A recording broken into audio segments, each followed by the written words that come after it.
It is cool. So let's turn now to our first alert weather. And you have to sort of switch and shift your thinking for today, right? It's about just understanding there are ebbs and flows in the temperature department. Right, compared to the last couple days we've been dealing with. It's a little different today, Tev. It is a little different today. Spring is that ebb and flow, that back and forth between some of the colder months of winter and, of course, the summer months that do approach. So don't be shocked when you walk out today and it's not 65 degrees. Instead, we'll have highs, in the mid-40s today. Still not bad. A couple of clouds, but overall those clouds are continuing to break apart as higher pressure sits overhead today. Zooming out, looking at the bigger picture here, nothing imminent coming down the pipeline. This is a weak weather system across the upper Midwest that will push across the eastern Great Lakes and eventually into New England tonight and into tomorrow. Now, understanding that there are ebbs and flows between the warm and the cold, there's actually the chance of snowfall tonight. I think I jinxed us. I took out my snowboard from my truck and I put in my golf clubs last night and earlier this morning. Well, tomorrow morning, we'll actually have the chance of some snow. This is very, very minimal stuff coming down the pipeline.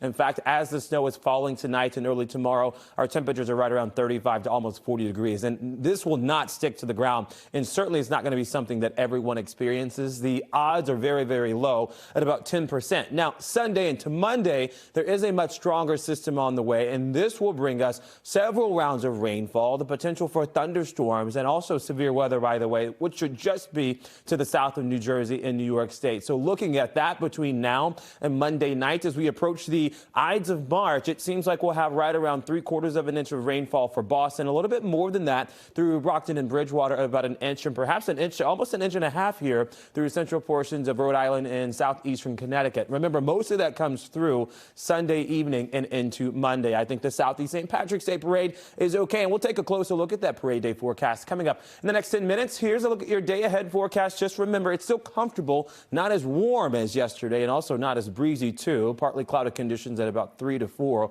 will give us a high temperature today of about 44 to 45. Tomorrow we're near 44. Friday we're back into the 50s. Saturday it's upper 50s to 60s into Sunday, and I think you'll feel sort of the difference in the change here back and forth between the mid 40s, the low 40s with perhaps wind chills tomorrow in the 30s, and then the upper 50s and 60s that approach. And in that 10-day forecast, we'll talk more about the rain coming up for Monday, by the way. I do just want to let you know that spring begins next Thursday at 5 o'clock in the morning, and highs, Latoya, next Thursday are back into the upper 50s and 60s. So it seems like we really have turned the tide and brought on full-on spring. I am